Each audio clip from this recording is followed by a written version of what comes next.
All right, I welcome you today. An interesting subject, I think, to all, and I want to jump right into this because we want to get the maximum from Carl Gould. He's a business growth entrepreneur who advises organizations to get to that next level. He built three multi-million-dollar businesses by age 40, got a consulting firm, and has worked with thousands of companies, and I could go on and on here. It's really quite impressive. The last 18 years, he's been in the personal, professional development field, and he is also the co-author of a book called Biz Dev Done Right: Demystifying the Sales Process and Achieving the Results You Want. Carl Gould, a real pleasure having you on today. Hey, Stu, thanks so much. I really appreciate the opportunity.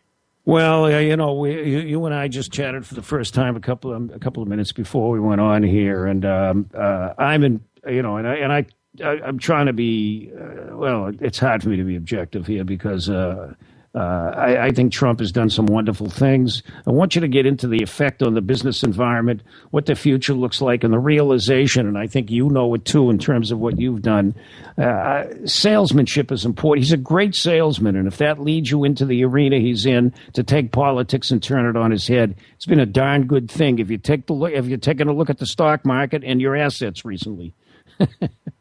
Yeah, I know, exactly, and he's had a positive effect on both. I mean, initially there was, the stock market hates uncertainty, yet at the same time they are responding to him very, very positively, which is a really good sign.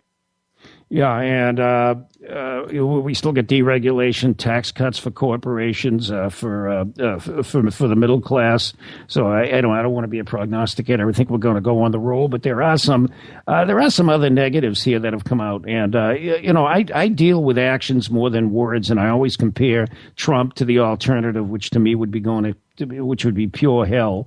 And I am absolutely delighted. But how much do you think the idiosyncrasies of what he's dealing with by defending his family in public, for example, about retail, the comments he makes to the media, how do you think that ultimately affects his brand? Well, I think he, as good as he did as leveraging his brand throughout the campaign and throughout the election, I think it's working in the opposite this time because he's starting to sound like the complainer that he railed against when he was in his campaign. I mean, one of the things that was probably the most impressive and, all things being equal, probably put him over the edge in a positive way was how well adjusted and how professional and well raised his children and his family seemingly are. I mean, they really do look like a brilliant family, and not only smart but well mannered and respectful and humble. Never in trouble. He's never smoked. He never drank. I mean, to me, these little bits of information are critical in taking a look at a person's character and how that character can be transformed into creating a much better America.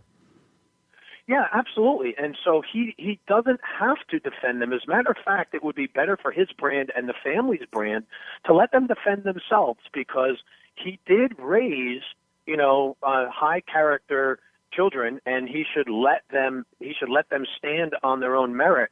And, who knows if the sales of the Ivanka brand were going down.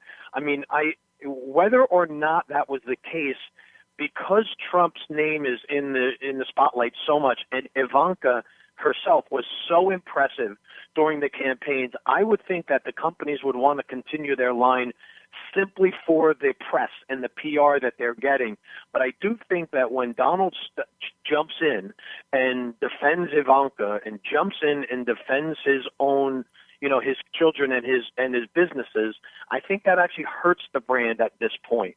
Because now it makes it sound like the kids aren't as strong as we thought, and they need dad to jump in and on the playground and make sure that nobody pushes them around. It's not coming off well in his favor at all.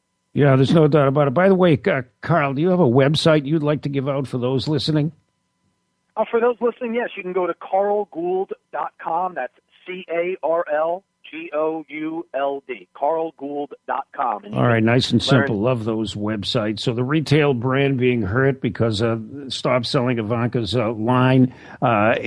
Stores, it's amazing to me the business effect this has had and so much of an impediment. When you look at this from a psychological standpoint, I think it's Kellogg's, Procter & Gamble, certainly Target, Nordstrom's Target with their transgender bathrooms. How do you explain the stupidity of these companies standing up for a principle to lose a huge segment of their buying base because of even coming out with a political stance? Well, I think companies overdo it and they overcompensate when something in the media has been said that's been insensitive, and they don't always lack the courage to stand up and say, listen, let's read through what we're hearing, and here's let's use this dialogue as a way to strengthen our brand and keep the dialogue going. And so I do think that they over respond, and sometimes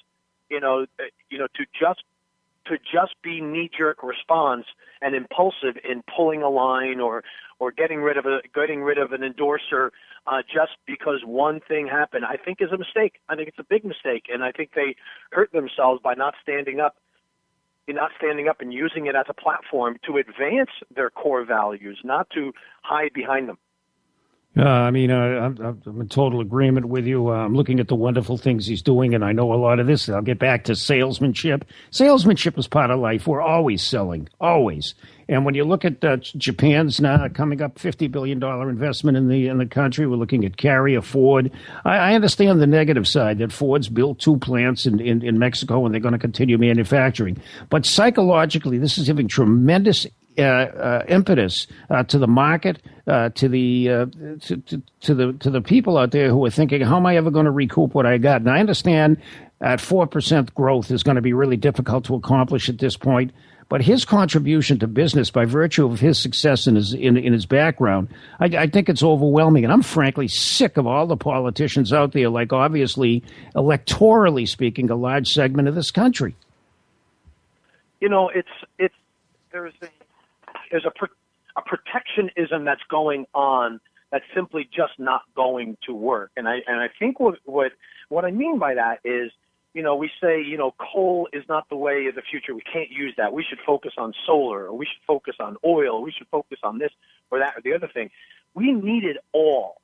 We need to protect our border, and we need to I think what Trump is doing is he's raising the awareness of how important it is for the United States to become a manufacturing facility again. And I use the word facility very specifically because we're becoming like a distribution network in the United States, and we need to build things. And all you have to do is look at other countries who say, you know what, America is the best place to build something. You take Hyundai, Kia, Toyota, Honda, who have built plants, and they said, you know what, best place to manufacture something is right next to our best customer.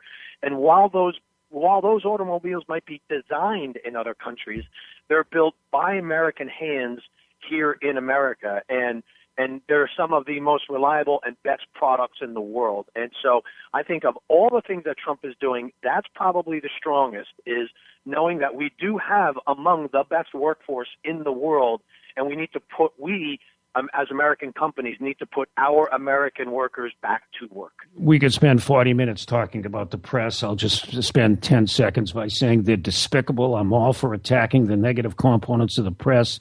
Trump is fighting everyone. If you need to look at key words, immigrants. How about illegal immigrants? By the very definition, they're illegal. How about clean coal? We have the means to produce clean coal.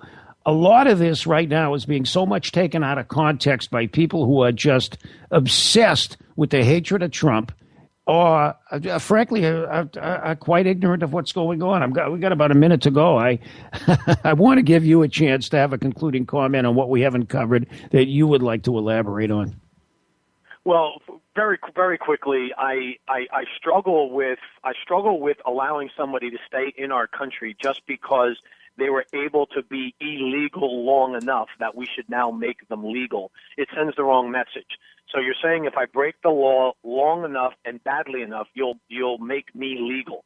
So I'm against that. So, but the other thing is, what we need to do is we need to put the money back in the hands of the companies through the tax cuts and through deregulation.